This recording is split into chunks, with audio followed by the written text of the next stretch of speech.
عسلامة، شنو أحوالكم؟ إن شاء الله تكونوا بألف خير. اليوم من المطبخ المصري جبنا لكم ألذ وأحلى طبق شهي وشعبي في مصر، هو طريقة عمل الحمام المحشي بخلطة برشا رهيبة بكل أسرار اللي تخليه يكون أحلى من المطاعم برشا.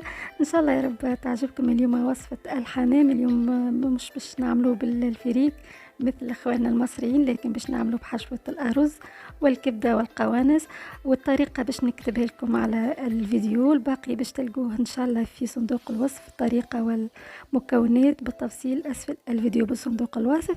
واذا عجبكم اليوم الحمام المحشي ما تنسوش اللايك والشير والمتابعة، ونخليكم على الوصفة. مشاهدة طيبة وبسلامة.